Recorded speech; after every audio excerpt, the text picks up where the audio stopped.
Bom dia, nosso convidado na edição de Flagrante Direto deste sábado, Nelson Silva, foi reeleito, acaba de ser reeleito presidente da direção da Mutualista e avança assim para o terceiro mandato, irá gerir os destinos desta associação, pelo menos até dezembro de 2022. Muito obrigado por ter aceitado o nosso convite para nos próximos minutos percebermos um pouco daquilo que é o trabalho da Mutualista, mas essencialmente perspectivar um pouco aquilo que é o futuro face aos desafios que estão em cima da mesa nesta área social. E são muitos, dizem os especialistas. Mas começamos pelo princípio, como deve acontecer.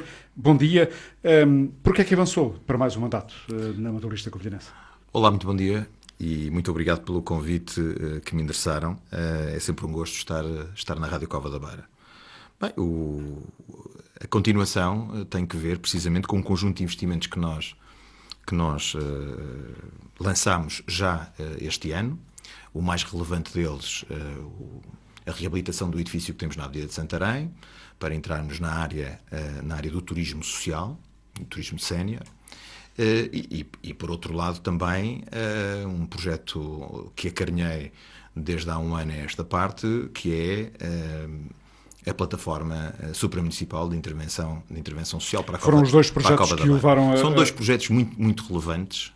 É óbvio que o crescimento e a melhoria daquilo que são os benefícios para os nossos associados é sempre motivador, mas a verdade é que estes dois projetos são bastante relevantes. Um deles, no caso do hostel, porque tem uma perspectiva de dar sustentabilidade à instituição no médio e longo prazo. É uma instituição que no próximo ano vai comemorar 125 anos de história e 90 anos de idade. E, portanto, esta é uma nova área onde que vamos trilhar ao longo dos próximos anos, importante para essa sustentabilidade.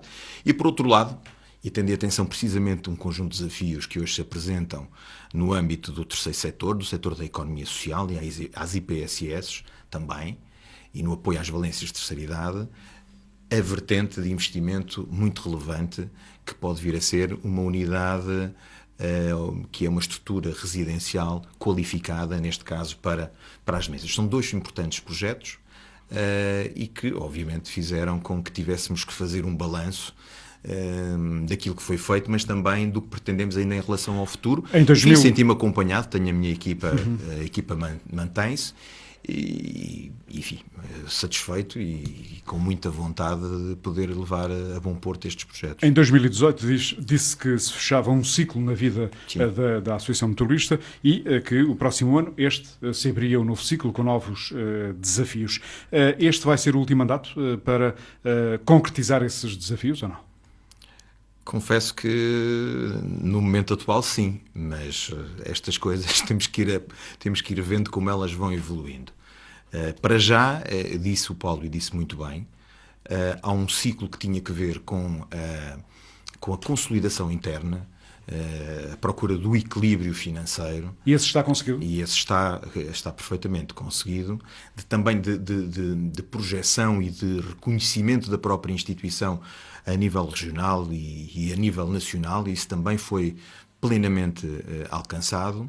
Agora é o ciclo de um investimento no reforço das nossas estruturas, seja nessa parceria que lhe falei com o reforço de camas, seja na componente interna e muito em especial naquilo que diz respeito à estrutura, nas valências da terceira idade e nomeadamente numa grande aposta que vamos fazer no apoio domiciliário. Nós hoje temos 60 utentes em apoio domiciliário. É a nossa ambição chegar muito rapidamente às 100 pessoas, portanto aos 100 utentes, e avançarmos já em 2020 para a certificação da qualidade do apoio domiciliário. Portanto, é uma marca distintiva e achamos que perante o conjunto de desafios que se colocam a este setor é o caminho mais indicado de menor risco, digamos assim. Eu vou a essa questão que me parece que é muito importante, porque há um novo caminho traçado também, percebe-se pela Associação, relativamente ao apoio domiciliário, mas acha que os próximos 3 anos vão ser suficientes para cumprir esses objetivos ou não? Vai ser apertado, mas eu também confio que eventualmente vão surgindo pessoas nas equipas que podem vir no futuro também a ter um papel relevante. Não é minha intenção perpetuar-me na Mutualista. Aliás, deixe-me só fazer-lhe aqui uma pequena nota. Saiu precisamente no dia 27 de novembro o inquérito ao setor da economia social e portanto, Instituto Nacional de Estatística, que diz que, em média, os corpos dirigentes das instituições da economia social têm, em média, 64 anos de idade. Não é garantidamente o seu caso. O meu caso e, portanto, não vai ser garantidamente o meu caso. Portanto, não vai estar até não vou estar garantidamente. Não é? E, portanto, olho isto numa vertente de tentar construir alicerces importantes para a instituição, mas não é a minha ideia perpetuar-me neste cargo. Aliás, eu acho que deve haver precisamente rejuvenescimento, entrada de novas pessoas que trazem novas ideias, novos conceitos, e é precisamente disso que esta instituição tem vivido, e ainda bem, porque há projetos muito arriscados que foram lançados, mas que hoje são importantes. O caso da farmácia foi um projeto, na altura, muito arriscado no contexto em que estávamos e que, felizmente, hoje está a trazer frutos. Conseguimos pegar nele, desenvolvê-lo e, se Deus quiser, nos próximos tempos ela vai continuar a crescer de forma orgânica, mas não deixamos também de olhar, inclusive, para a possibilidade de aquisição de um alvará de uma outra, por exemplo, de uma outra farmácia, para podermos ampliar, digamos assim. Está em análise essa possibilidade, é isso? Tem estado em análise e é uma situação que no futuro vamos continuar a estar Mas qual é a vantagem atentos. dessa decisão? Nós, como sabe, a nossa farmácia tem uma limitação, que é a venda de medicamentos sujeitos a receita médica exclusivamente a associados. Aquilo que nos interessava, obviamente, era uma farmácia que tivesse uma farmácia de oficina, portanto, aberta, sem esta limitação, por forma a podermos chegar ainda a um público mais alargado e potenciar, obviamente, o crescimento também do número de associados da nossa instituição. Nós hoje estamos com aproximadamente 3.500 associados, mas em 2014 andávamos nos 2.470. Portanto, já agora com volume de faturação de quanto? Nós este ano vamos fechar com 1,6 milhões na instituição e a nossa farmácia contribuirá com cerca de 600 mil euros. O que é muitíssimo bom para uma farmácia que trabalha exclusivamente para os seus associados. Portanto, há espaço para crescer nesta vertente. Há espaço para crescer e nós temos hoje know-how, temos conhecimento. Estamos também a trabalhar já com algumas mutualistas através de grupagem de compras e por isso achamos que há potencial para continuarmos a crescer e achamos que é no setor da saúde e no setor do apoio à terceira idade e do turismo ligado à terceira idade que a instituição terá condições para manter o trabalho que tem feito, ou seja, de crescimento e de sustentabilidade. Mas essa candidatura e esse alvará ainda vai ser em 2020? Não temos essas questões, não podem ser colocadas assim. Nós estamos sempre a avaliar a possibilidade, porque é preciso haver disponibilidade para isso, mas estamos atentos. O ano de 2019 ainda tivemos uma primeira negociação, enfim, as coisas não correram conforme nós pretendíamos, mas estamos atentos. E, portanto, vai haver uma segunda negociação em 2020, é isso ou não? Não sei ainda. Estou a perguntar. Se houver a possibilidade e houver disponibilidade no mercado, isto não depende de nós. E a farmácia continuava nas instalações da associação ou fora dela? Não, continua nas nossas instalações. Queríamos era um outro espaço fora, mas vamos ver se é possível. Porquê o apoio domiciliário como aposta? Há pouco sublinhava isso mesmo, aliás, já o disse publicamente, que atualmente há um universo de 60 utentes que têm esse apoio domiciliário, mas a ideia é chegar aos 100, à centena. Porquê esta mudança, digamos, de agulha, se me permite a expressão, relativamente ao apoio à terceira idade? Porque julgo que, e já ouvi vários especialistas dizerem isso, que este é o caminho em termos futuros, porque Sim. não há tantas camas nos hospitais capazes de receber esses idosos. Ou seja, a Mutualista está aqui a ir justamente neste caminho que já percebeu que é aquele que no futuro tem que ser percorrido. Vamos ver o seguinte, se calhar uma questão também de feito profissional enquanto economista, a minha perspectiva é sempre a de ter uma visão de médio e longo prazo. E os números que nós temos e os indicadores são muito claros em relação a alguns pontos. Primeiro, nós estamos a assistir em Portugal àquilo que se chama um duplo envelhecimento demográfico. Ou seja, nós estamos com a esperança média de vida a alongar-se e, ao mesmo tempo, temos uma taxa de natalidade das mais baixas da Europa. Portanto, a pirâmide demográfica está-se a inverter. Ela está a alargar no topo e a reduzir-se na base. O que é que isto quer dizer? Quer dizer que nós, a manter-se aquilo que tem sido o trajeto dos últimos 30 anos, e isto são números do INE, apontam para uma situação em que teremos uma esperança média de vida à nascença de 91 anos para mulheres e de 86,2 para homens. É preciso pensarmos que no início da década de 90 estávamos com 73,9 anos, quase 74. E atualmente estamos nos 80. É preciso percebermos que atualmente estamos com uma percentagem de população superior a 65 anos, face ao total da população residente, de 21%. Em 90 estávamos com 14%, mas este valor vai disparar para 36,7%. Isto quer dizer o quê?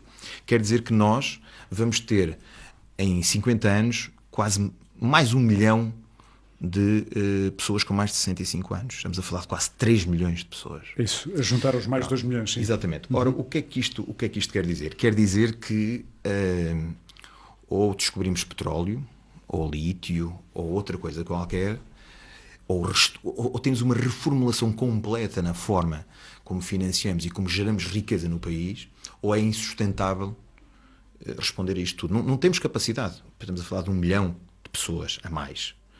Quando nós hoje já não somos capazes de dar resposta, eu vi ainda esta semana os administradores hospitalares fazerem uma reivindicação da necessidade urgente de cuidados continuados e de aumentar o número de camas nos lares e nas estruturas residenciais, porque há diariamente 1000 pessoas que têm alta médica e têm que ficar nos hospitais obrigatoriamente. Portanto, isto vai criar uma pressão brutal do ponto de vista financeiro que não permitirá ao Estado conseguir sustentar, conseguir cumprir com as suas responsabilidades no que diz respeito, por exemplo, às estruturas residenciais. Ou seja, nós hoje já temos um desequilíbrio enorme. Hoje, por exemplo, numa estrutura residencial, a comparticipação do Estado está na casa dos 396 euros. Para um custo médio que anda na casa dos 1000 euros. No nosso caso, por exemplo, na Mutualista é de 1200, porque temos um conjunto de serviços que associamos. Basicamente é 1/3, portanto. Exatamente, mas em centro de dia a comparticipação é de 117 euros. Estamos a falar de um custo médio na casa dos 300 euros. No apoio domiciliário, aquilo que a comparticipação do Estado é na casa dos 270 euros, 269. Estamos a falar num custo real de quase 400 euros. Bem, mas o maior diferencial realmente ainda é nas estruturas residenciais. O que é que isto quer dizer o quê? Que a tendência será para que isto se venha a agravar, ainda por cima num cenário em que estamos a falar de instituições que têm um peso enorme nos gastos com pessoal, porque isto é uma atividade de mão de obra intensiva.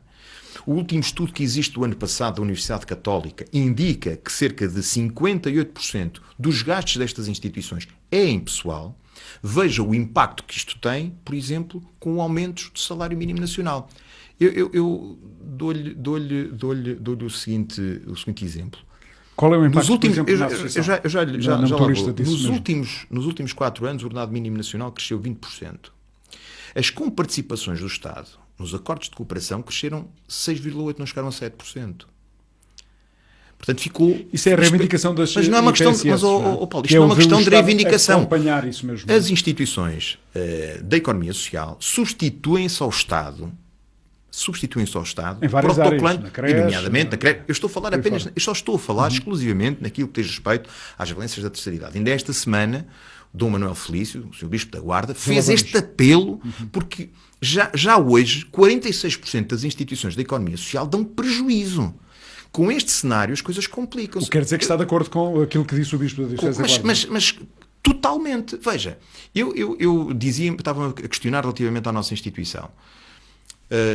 Nós temos cerca de 50 colaboradores, apenas 10 deles têm ordenado mínimo nacional, mas Se projetarmos aquilo que está a ser referido na comunicação social, com a possibilidade de chegarmos aos 750 euros, sim. nós fazendo uma simulação, enfim, muito simples, que é puxar todos os ordenados para essa fasquia, de 750 euros, mantendo todos os outros iguais e mantendo o mesmo nível de receitas, o impacto anual na minha instituição é de 66 mil euros. Ora, se pensar que nós temos resultados líquidos positivos de 10 mil, explique-me como é que é possível responder a isto. Só há duas soluções. Ou as famílias vão ter muito mais encargos, porque vão ter que começar a pagar. Ou há despedimentos, não é? Ou há despedimentos, ou há redução da qualidade dos serviços. Qual é o caminho que vai seguir? O nosso caminho será claramente o do apoio domiciliar, porque é onde esse desequilíbrio não é tão notório e porque é onde achamos que, fruto precisamente de todo este contexto que estamos a viver, a aposta do Estado será mais forte ao longo dos próximos anos. É tentarmos levar essas políticas de envelhecimento ativo e essa qualificação do trabalho que oferecemos às pessoas em casa. É tentar mantê-las em casa, dando-lhe serviços em casa. Mas aliás, como os hospitais já começam a fazer. Para descansar as pessoas, não está no horizonte o expedimento de pessoas? Não, nada disso. Não, estou a perguntar. Não, pelo contrário. A entrada e o reforço nesta área vai-nos exigir mais pessoas, que é outro drama que temos atualmente, é que não temos pessoas. Sendo que este reforço trabalhadores. Depende muito da Segurança Social, não é? Obviamente. Do apoio da Segurança Social. Obviamente da Segurança Social. Portanto, esta fasquia de chegar ao 100 não é tucura, ou seja, não é apenas pelo desejo da Associação. Dependerá disso, mas obviamente que nós também sabemos que, apesar de tudo, o mercado tem procura em situações sem comparticipação. Não tem, obviamente, a mesma dimensão que terá atualmente com apoios. Mas ainda assim, enfim, eu estou convicto de que é possível, porque os sinais são todos dados neste sentido. Reforço da capacidade das instituições para, junto das pessoas, manterem-nas no seu ambiente familiar o maior tempo possível. Para atingir este objetivo das... Claramente o Estado, isso é evidente para mim, pelo menos os números, os indicadores dizem, o Estado não quer, e o regulador, neste caso a Segurança Social, não quer as pessoas nas instituições. Fica mais caro, isso é garantido, e portanto o orçamento não suporta. Portanto, esse caminho é interessante? Não é a mesma coisa? Não. Mas é melhor do que ter as pessoas isoladas e sozinhas. Mas deixa-me perguntar-lhe, para atingir esse número de 100 apoios domiciliários, necessita de quantos mais trabalhadores? Necessitaremos pelo menos de mais uma equipa de 4 pessoas. 4 pessoas? Mínimo, é isso que vai acontecer, sim. Portanto, em 2020? Sim, se conseguirmos chegar às 100, sim. A questão que estava a colocar... E com uma diferença, Paulo, deixa-me só fazer esta ressalva ainda. É que, contrariamente ao passado, a exigência na qualificação e na formação destas pessoas é diferente. Porque nós estamos a assistir a um fenómeno que se tem intensificado ao longo destes últimos anos, que é a de termos muitos idosos com problemas de demência. Portanto, as doenças degenerativas estão aí. Há a dimensão de quantas pessoas têm... Hoje, cerca de 75% a 80% das pessoas que entram nas instituições sociais têm demência. Numa fase mais inicial, numa fase já mais avançada, mas 75% a 80%. E no apoio domiciliário não é muito diferente. O que é que isto exige? Na estrutura física, exige a adaptação das mesmas a esta realidade, porque as nossas instituições, eu falo na generalidade, as nossas instituições foram construídas para 10 a 15% de demências, de pessoas com demência. Hoje temos isto com 75% e com 80%. Esse upgrade tem que ser feito, esse ajustamento tem que ser feito. E por outro lado é a formação. Mas é exigida uma formação número muito grande. É brutal. É brutal. E atenção que os dados que nós temos relativamente ao futuro não são mais simpáticos. Segundo a própria OCDE, olha, Portugal neste momento já é o 4º país com mais pessoas com doenças degenerativas. E aquilo que eles apontam é que os casos de demências vão duplicar até 2050.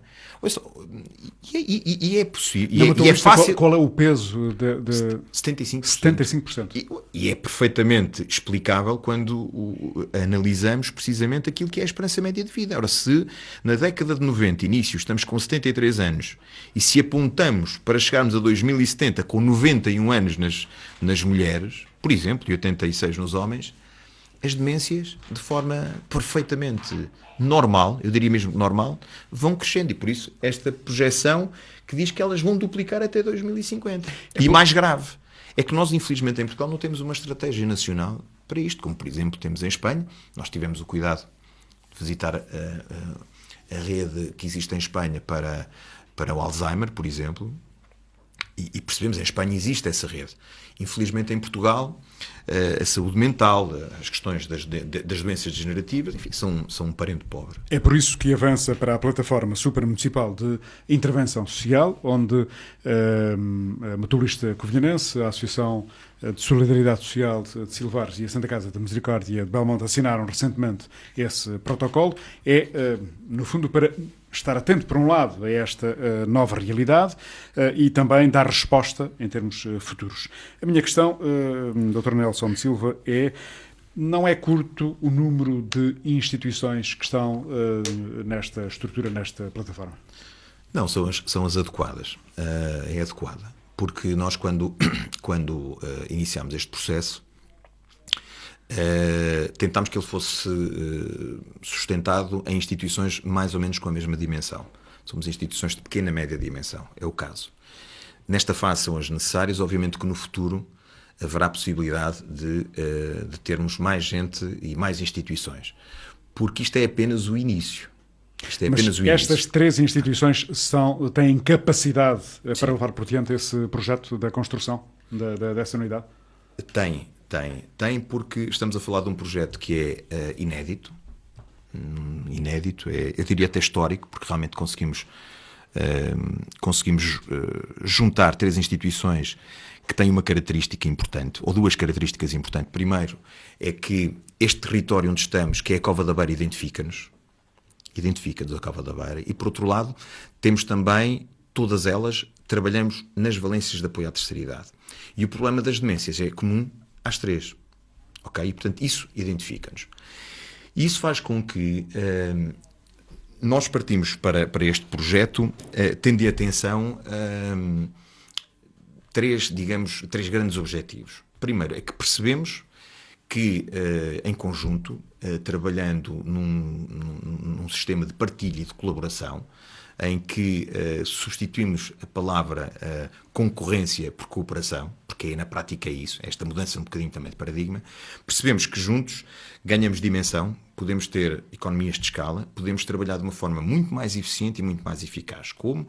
Partilhando as nossas equipas técnicas,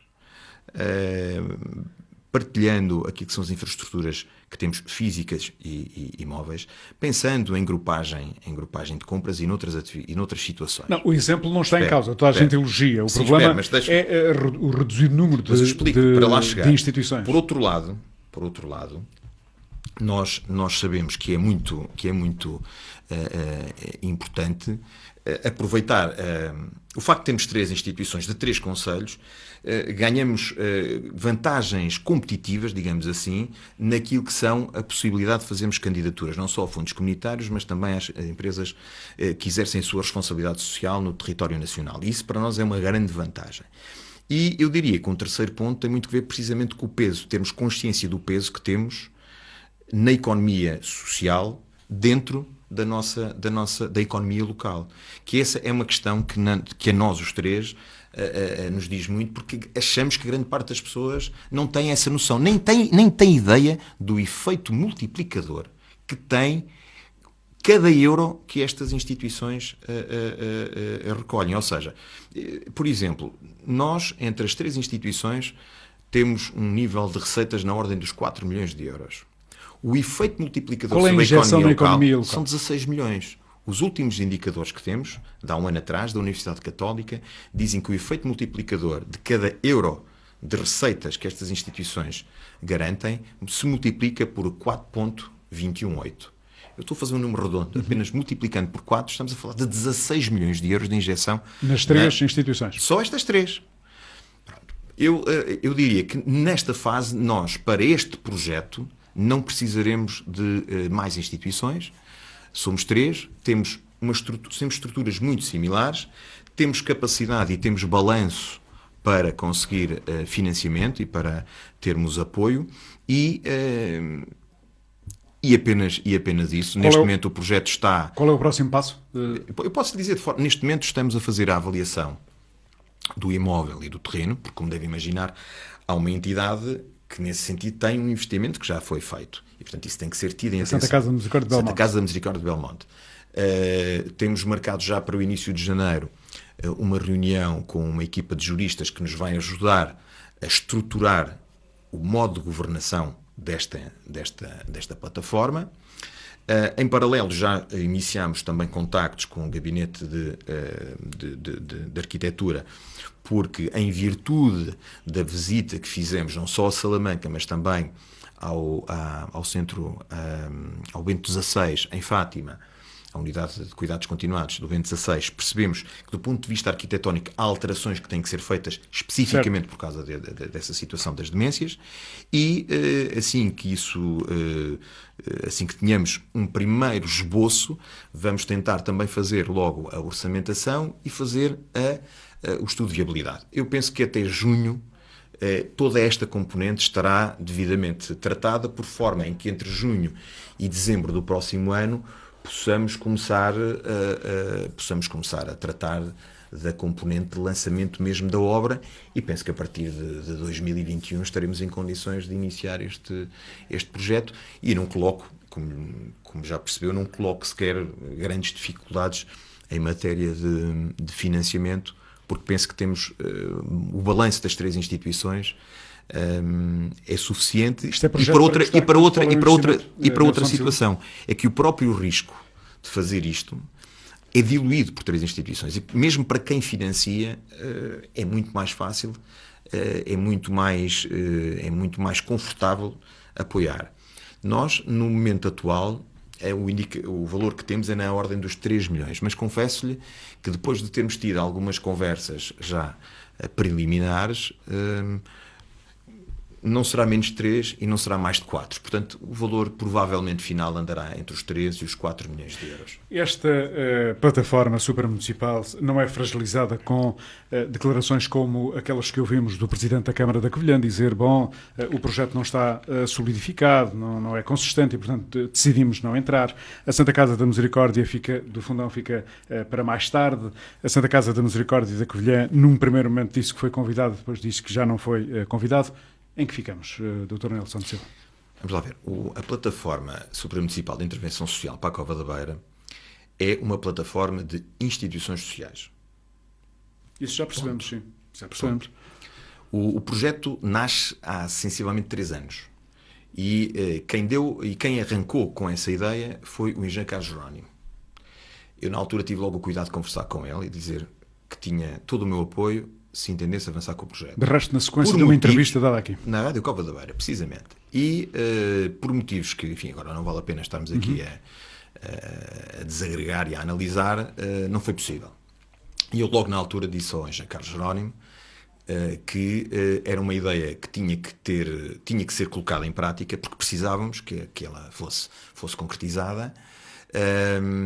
E dei-lhe logo conta nessa altura de que eu estaria disponível para liderar esse projeto.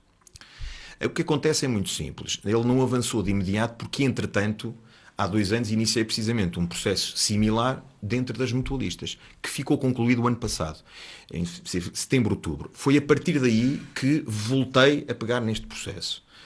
Conversei com o Carlos Jerónimo no sentido de lhe dizer o projeto é para avançar. Desde o primeiro momento tive sempre e contei com o apoio do engenheiro Carlos Jerónimo, neste caso do Centro Comunitário das Lameiras, e fui desenvolvendo os contactos e chegámos também à Santa Casa da Misericórdia de Belmonte. Volto a dizer, traço comum, valências de terceira idade, dimensão semelhante, ok? A partir daí, quando vamos, e nas conversas que vamos tendo, a 3, surge esta situação do imóvel em Belmonte. Quando surge a questão do imóvel em Belmonte, entre os três também chegámos à conclusão, mas faz sentido fazer uma unidade ligada às demências? Sim, porque não há camas. Faz sentido? Faz, porque é preciso formação. Espera. Mas eu tenho que lhe explicar para fazermos o enquadramento. Para fazermos ouça, mas tenho que lhe fazer este enquadramento, porque senão é difícil de perceber. E a partir daí, quando começamos a conversar mais especificamente nisto, surge a questão dos cuidados continuados. Quando surgem os cuidados continuados, nenhuma das nossas instituições tinha know-how nessa matéria. Valência. É aí que nós, e eu neste caso, peço e convido o Sr. Provedor Jorge Gaspar, da Santa Casa Misericórdia do Fundão, para entrar no projeto. Desde o primeiro momento que ele aceitou, tudo foi feito em comum acordo. Entre as instituições não há rigorosamente nenhum ponto a limar. Há situações que nos ultrapassam e foi isso que levou a que a Santa Casa da Misericórdia do Fundão não entrasse nesta fase no projeto. Porque do ponto de vista do relacionamento e dos acordos daquilo que estava previsto, está tudo cumprido. Aliás, se há alguém que deu um apoio importantíssimo na ponta final deste projeto, foi precisamente a Santa Casa da Misericórdia. Aliás, o provedor do sublinha a importância determinante do projeto. Não está em causa isso. Pronto, a partir daí, quanto aos municípios... O que ele argumenta é justamente a entrada dos municípios, ou seja, que este projeto mas não há entrada só tem pernas para andar se tiver o apoio dos municípios. Vamos falar, é isso mesmo. Os municípios não fazem parte da plataforma. Sim, mas os municípios têm respaldada se tiver o apoio dos municípios. Que foi solicitado é apoio institucional. Apenas e tão só isso. Percebe? Que só tem ainda de Belmonte. Não, o Belmonte, porque tem a estrutura lá, obviamente tem uma participação diferente, nem que seja pela questão da legalização do próprio investimento, não é? Portanto, e nesse sentido, o Belmonte disse presente relativamente ao Fundão, relativamente à Covilhã, não temos indicação nenhuma disso. Agora, há uma coisa que eu sei, e que isso ficou combinado entre todos, foi darmos a conhecer aos senhores presidentes de Câmara respectivos aquilo que estávamos a fazer. E foi isso que foi feito. Mas não lamenta que nesta altura os municípios da Covilhã e do Fundão não estejam integrados nesta plataforma? Não é integrados, não estejam, não tenham formalmente dado o apoio institucional. É óbvio que sim. Sinto alguma tristeza, mas isso é uma decisão dos próprios municípios, dos autarcas. Mas é razoável Agora, uma coisa que eu sei... É razoável a declaração feita pelo Presidente da Câmara da Covilhã, por exemplo? Essa declaração só pode ser entendida à luz do desconhecimento do que é a plataforma.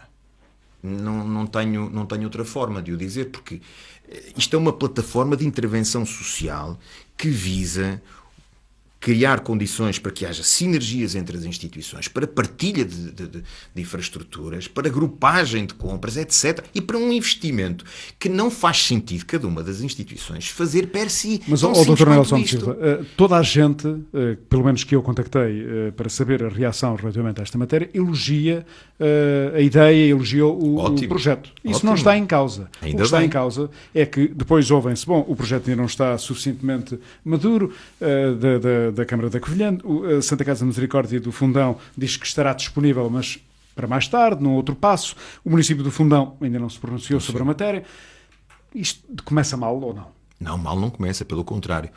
O acordo está assinado entre as três instituições e, portanto, há uma questão que é fundamental. E é essa que eu quero realçar. Há um laço inequívoco entre a Covilhã, Belmonte e Fundão na área social, que é protagonizado pela Mutualista Covilhanense, pela Santa Casa da Misericórdia de Belmonte e pelo Centro Comunitário das Lameiras. Para esta fase e para aquilo que estamos a arrancar, temos as condições necessárias. Já te expliquei, inclusive, o processo, o ponto em que está. Já percebi. E, portanto, a partir daí, eu tenho convicção de que a partir do momento em que ele vai evoluindo, não tenho dúvidas nenhumas de que haverá mais gente a querer estar junto do nosso projeto. Portanto, serão depois as autarquias, naturalmente, se quiserem entrar. Naturalmente, mas não é entrar. Porque entrar no processo, não é no apoio. Não é? Paulo, eu não posso estar a discutir apoios políticos. Porque esses apoios políticos valem o que valem. O que é fundamental... Paulo, fundamental é as instituições. E é as instituições terem capacidade de se entenderem e terem a capacidade de financiar as operações. Nessa matéria, estou perfeitamente convicto que vamos conseguir fazer. Mas então explique-me só uma coisa. Porquê a Santa Casa da Misericórdia do Fundão e não a Santa Casa da Misericórdia da Covilhã? precisamente por causa da questão das demências.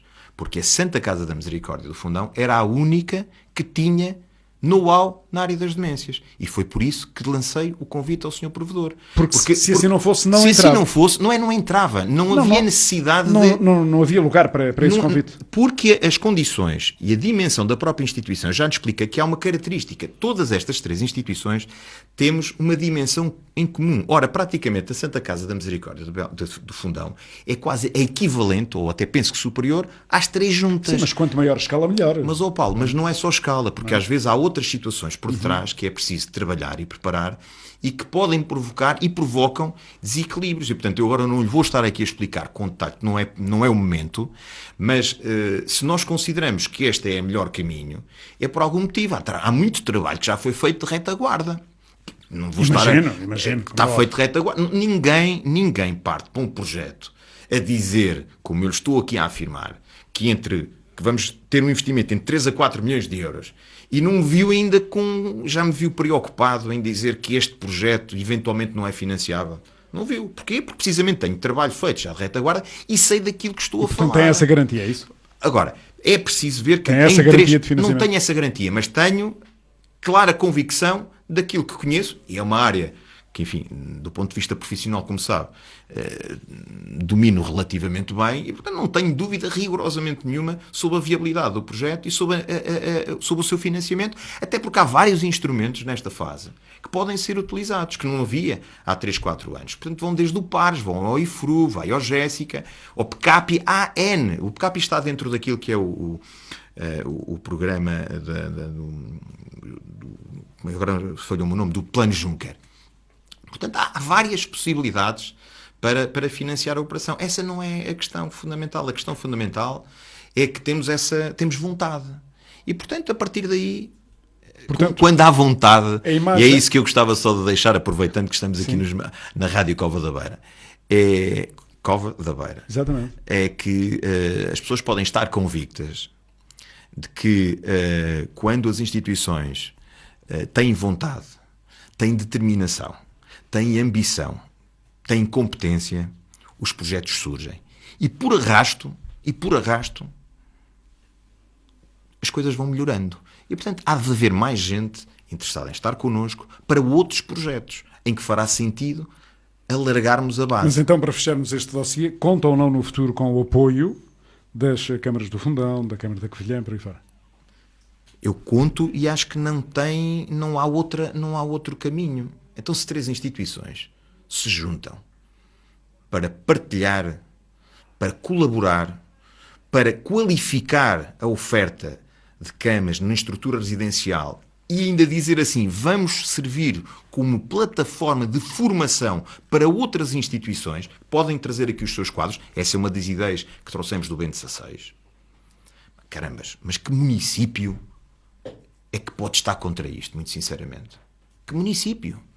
Ninguém. Portanto, fica à espera do passo que os municípios possam dar, sendo que há abertura para outras, e é a pergunta que lhe faço, há abertura para outras instituições poderem entrar ou não? Dei nota disso na intervenção pública que fiz a quando da assinatura, de que estamos obviamente abertos e haverá momentos para que isso venha a acontecer. E estamos abertos. Estamos abertos porque isto é apenas o início. Há outras áreas da intervenção e de trabalho que vão ser abertas garantidamente. A partir desta base. Desta base. Agora, isto tem que ser constituído por alguém. Não são estas 3 instituições. E, portanto, eu estou muito satisfeito, confesso, muito satisfeito, porque tenho noção de que estamos a fazer, repito a palavra, algo de inédito na nossa região e daquilo que conheço a nível nacional, não há muitos exemplos com 3 municípios. Ou com instituições de 3 municípios. Sim. Aliás, é o primeiro caso, julgo, que acontece em termos da região da Cova da Beira. Portanto, há aqui, digamos, uma ideia de que, e já ouvi também esse comentário, de que as instituições, nomeadamente os municípios que não entraram, é porque não foram disputados por eles a ideia e, portanto, fica para mais tarde um apoio previsível para este projeto. Mas nós aqui, Paulo, não andamos, mas nem andamos à procura de quem está, ou quem é fundador, ou de quem é o pai ou a mãe da criança. Juntámos-nos os 3 já expliquei quem é que lançou a ideia, já expliquei quem é que conduziu o processo e estamos os três satisfeitos. E, portanto, vamos aguardar, vamos dar tempo, vamos deixar... Há aqui muitas querem-se situações... crescer, não é? Exatamente. E é o que vai acontecer ao longo de 2020 para que em 2021 ela nasça. Esperemos sinceramente que nasça e continue a que crescer. se desenvolva, Exatamente, que se desenvolva, que cresça ao longo dos próximos anos, porque é um exemplo, naturalmente, que é dado em termos da região. E tem sido esse o feedback, Paulo, desculpa interrompê-lo. E é esse o feedback, como felizmente também já ouvi, tem tido. outras instituições podiam também ter, digamos, esta proatividade noutras áreas de se unirem em relação à região da Cova da Beira e do Distrito de Castelo Branco. Bom, mas já falámos aqui no apoio domiciliário, e eu volto a essa questão, porque é uma espécie de apoio domiciliário que há alguns anos esta parte a Mutualista tem feito através de uma ideia que também foi inovadora na região, e falo da unidade móvel, como é óbvio.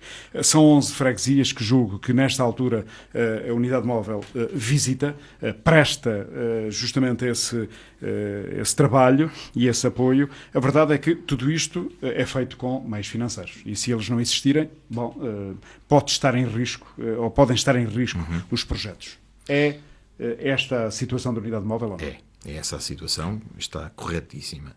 Deixe-me só precisar um ponto que o Paulo destacou.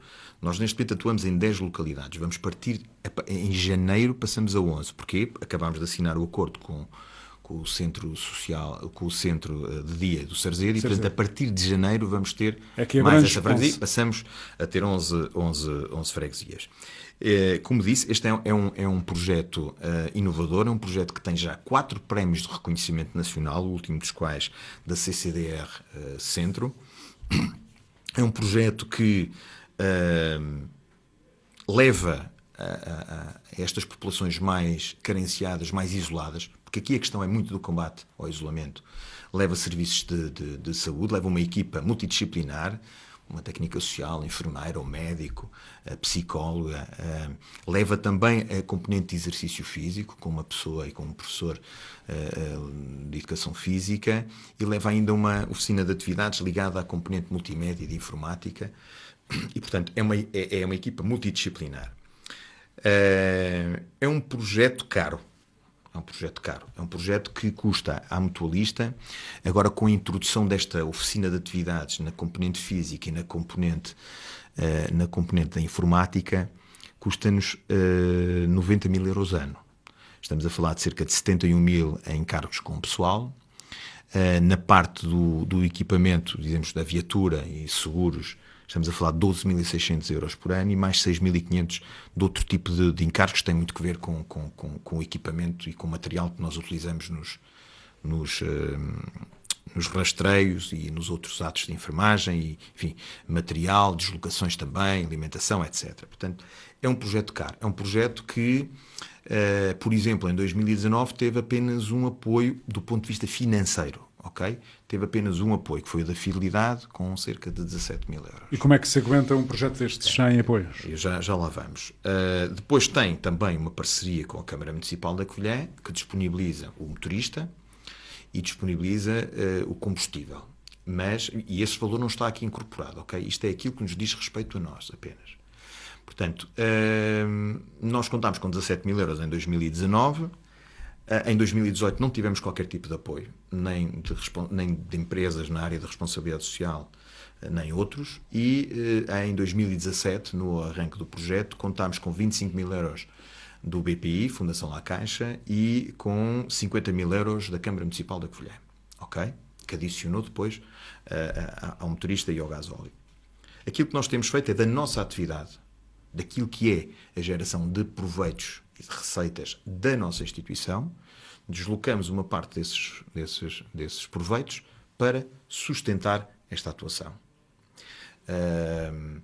Nós não fazemos, ou pelo menos não praticamos, aquilo que o Papa Francisco dava indicação agora em outubro, aquilo que se chama de caridade, em muitos casos, infelizmente, e ele utilizou esta palavra, caridade hipócrita. Não.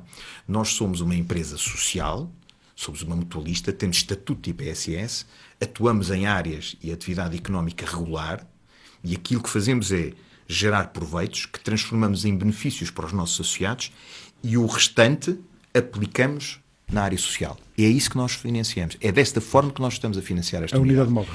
Quando o Paulo me coloca a questão em relação ao próximo ano, sim, neste momento, face àquilo que nós temos... Estou a dizer que foram públicas não, é as suas público, declarações, não é? Exatamente, e é corretíssimo. Agarrando Nós, neste momento, temos capacidade para manter a unidade móvel nos moldes em que está até março. Se acontecer, é um cenário, o que aconteceu em 2018 e o que acontece à unidade móvel? Vamos ter que reduzir os serviços e vamos ter que reduzir as rotas, vamos ter que ajustar, porque, como deve imaginar, 70 mil euros em pessoal é uma verba enorme, mas não é possível fazer de outra maneira, porque a equipa é uma equipa alargada. E por isso é o que temos que fazer se não conseguirmos encontrar respostas. Mas é isso, dos contactos que tem, que certamente já fez, há, digamos, a perspectiva de alguns apoios para 2019? Sim, temos nesta ponta final, neste último trimestre, tivemos uma reunião, mas que, portanto, na sequência de várias reuniões que fomos mantendo ao longo de 2019, com uma fundação, e que espero que em janeiro tenhamos alguma resposta. Não é que tínhamos uma resposta positiva àquilo que foi o desafio que lhes lançámos. Se assim for, eventualmente teremos garantido mais 3 a 6 meses de atuação. Uma fundação, pode saber qual é? Ainda não. Nesta fase ainda não, mas estou convencido que em janeiro teremos... Uma fundação portuguesa, portanto. Portuguesa. Uma fundação para nos apoiar. Temos outras candidaturas que também lançámos. Por exemplo, Caixa Geral de Depósitos, também na fidelidade voltámos a fazer uma candidatura e temos outras. Vamos ver. Estou convicto que até março haveremos de ter algumas respostas. Esta que falei... Portanto, está convicto que o trabalho da unidade móvel não vai parar? É a sua convicção? Olha, profunda ou não? eu estou convicto porque o reconhecimento que tem é tão grande, não é na nossa região, é a nível nacional. Nós estamos consecutivamente a ser convidados para apresentar a unidade móvel no país. O que não tem havido é retorno em termos de apoio, não é? Sim, do ponto de vista financeiro.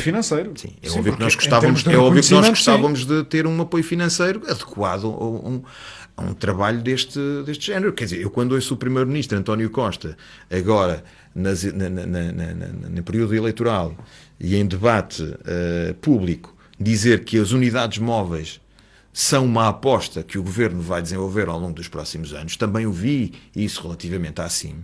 Eu acho que nós temos aqui um caso que funciona, que trabalha, só precisa de uma coisa, é de apoio. Por isso parecia incompreensível a situação. Para mim, eu confesso-lhe que tenho alguma dificuldade às vezes em compreender como é que os poderes públicos, isto não é diretamente só, eu gosto de ser claro nas coisas, isto não é diretamente à Câmara Municipal da Covilhã, é poderes públicos. Como é que este tipo de projetos não tem outro tipo de apoios? Porque é que não há linhas específicas para este tipo de projetos? Ligados à saúde, cuidados de saúde primários, preventivo, ligado às populações mais idosas, mais carenciadas, porque é um trabalho que nós estamos a fazer que muitas vezes alivia inclusive aquilo que é a resposta que é precisa, por exemplo, no Centro Hospitalar da Cova da Beira. Porque se nós fazemos esse trabalho preventivo junto destas populações, a probabilidade de elas virem ao hospital ou ao centro de saúde é muitíssimo menor. Portanto, é preciso trabalhar isto de outra forma, em coordenação. Gostava que houvesse esses apoios. Gostava que houvesse, não há, mas infelizmente eu não sou a minha forma de estar e de ser não é de me queixar. E como veem, vamos resolvendo os problemas à medida que eles vão surgindo. Agora, se ele se tornar incomportável, é óbvio que não vamos mantê-lo. Mas a nossa convicção é que isso não vai acontecer. E felizmente tem vindo a acontecer apoios. Sim, porque pontuais, não era muito compreensível que um projeto com reconhecimento nacional, e várias vezes, como sublinhou, não tivesse apoios para, no fundo, fazer aquilo que o reconhecimento diz, que é um excelente trabalho, não é? É um excelente trabalho, sim. Não é? Portanto, há aqui qualquer coisa que não está a funcionar. Mas vamos esperar que as pessoas pensem e que reconheçam o impacto disto nas populações, porque isto não é uma questão da mutualista, é o trabalho que é feito para as populações e para as pessoas. E, portanto, se pensarem nisso, eu acho que tem mais predisposição a ajudar. Anunciou que gostaria de, nos próximos anos, neste novo mandato, estabelecer novos projetos, novas parcerias. Quais são essas parcerias que está a pensar? Não, há áreas, a parte do turismo, por exemplo, eu acho que é algo que nós devemos e podemos trabalhar também de forma conjunta. Acho que há possibilidade, se assim o entendermos, de entre várias instituições, e aí sim, alargar o tal núcleo a mais instituições, que é possível pensarmos numa estratégia de desenvolvimento da oferta para a parte da terceira idade e no turismo, de forma concertada entre várias instituições. No fundo, quase que uma ideia de desenvolvimento quase de um cluster na região ligada a estas áreas. Por isso, na componente, por exemplo, da área da saúde, também partilharmos de uma forma diferente daquilo que estamos a fazer atualmente, porque eu tenho um centro clínico, tenho um conjunto de protocolos assinados com instituições e com clínicas que prestam serviço em especialidades que nós não temos capacidade de ter, nem espaço físico para isso, com preços diferenciados, alargá-los a outras instituições da área social. Tudo isso são projetos que podem vir a materializar-se numa vertente de cooperação e de partilha. E com as atuais parcerias, ou seja, temos falado aqui, e tem falado muito na questão dos apoios públicos e há pouco falava na questão da Câmara da Covilhã. Eu não posso esquecer de que havia um plano, um programa de emergência, que de resto já falou aqui quando falava no início da unidade. Esse plano terminou, não funciona, certo? Sim, nós descontinuámos a partir de 2017, portanto, inícios de 2018, descontinuámos, precisamente porque não houve a manutenção, não é uma questão de manutenção, nós próprios considerámos que o conceito de programa de emergência social deixava de ter sentido e, portanto, era importante dar-lhe uma nova roupagem, uma nova abordagem, digamos assim. Fizemos uma proposta nesse sentido à Câmara Municipal da Covilhã. Pronto, ela até hoje não teve resposta, mas o programa de emergência social, ou o programa de intervenção social, como queiram chamar, é algo que nós achamos que é necessário, porque realmente há uma rede que não se vê, mas que realmente mostrou, nomeadamente nesta última crise, que foi fundamental para que não tivéssemos problemas sociais muito mais graves do que os que tivemos. E confesso que essa ideia do programa de emergência social, ou programa de intervenção social, como queiram, seria muito importante que se voltasse. Mas é possível retomar ou não? Não, possível é. Estou-lhe a dizer que nós fizemos uma proposta nesse sentido. Sim, mas já há alguns anos, não é? Sim, mas as prioridades têm que ser estabelecidas por quem tem poder para isso, neste caso os poderes públicos. Mas nós, é um programa da nossa que se parte, justifica, continuamos. É um programa que se justifica, não é? Sim, claramente, justifica-se porque não deixamos de ter problemas diferentes. Há 3, 4 anos tínhamos um problema grave de desemprego, gravíssimo, pessoas sem qualquer tipo de sustento, terminava o desemprego e caíam mesmo na pobreza, na miséria. Hoje estamos a falar de situações diferentes. Estamos a falar, por exemplo, deste apoio aos idosos que estão mais isolados e que é preciso ir ter com eles. E aí ainda há muito trabalho para fazer. No próximo dia 27, a Assembleia Geral, o plano de atividades para o próximo ano vai refletir certamente aquilo que temos estado a falar aqui ao longo desta entrevista. Qual é o valor do orçamento? Pode-se saber? Nós para o ano de 2020 apontamos para 2,4 milhões de euros de investimento, sendo que 1,7 milhões estará mais ligado àquilo que é o orçamento do funcionamento regular da instituição e teremos cerca de 700 mil euros de investimento, uma parte significativa, estamos a falar de cerca de 450 mil euros no edifício na Avenida de Santarém, que em princípio estará concluído entre junho e julho de 2020, e uma outra tranche, cerca de 250 mil euros, que será para a eficiência energética, uma candidatura que já fizemos para a eficiência energética e para a utilização de energias renováveis no edifício sede na Capitão João de Almeida. Uma candidatura de quanto ao nível da eficiência energética? 246 mil euros, números mais... Para concretizar em 2020 ainda? Sim, é para 2020. Esta candidatura é para 2020 e estamos convictos de que ela terá deferimento. Temos ainda planeado, mas o PARS ainda não abriu. Já temos mais ou menos as linhas gerais, mas ainda não temos a candidatura aberta. Se for possível, no PARS também iremos, obviamente, candidatar a reabilitação do edifício da Capitã João de Almeida. Além da parte da eficiência energética, queremos também qualificar a oferta que temos de quartos, porque precisamos urgentemente de o fazer e não temos tido linhas específicas para isso. Muito bem, estamos no final da nossa entrevista, no Flagrante Direto. Apenas uma última questão. Disse no início que não se quer eternizar à frente da Associação Mutualista Covilhanense. A minha questão é, vamos vê-lo noutras funções, enfim, noutros projetos ou não? Eu tenho estado sempre atento e participativo naquilo que diz respeito ao mundo mutualista. Portanto, fiz parte do Conselho de Administração da União das Mutualidades. Também, não é? Estamos também presentes na Mutuália e todo o percurso que antevejo futuro passará muito pelo movimento mutualista e pelos movimentos sociais. Apenas pela questão social? Eu me sinto confortável. Trazendo o aporte da área financeira e da gestão privada para portanto, o serviço público, para o serviço à comunidade, garantidamente. Muito obrigado pela sua gentileza. Bom fim de semana. Encontramos-nos por aí. Muito obrigado. Muito obrigado.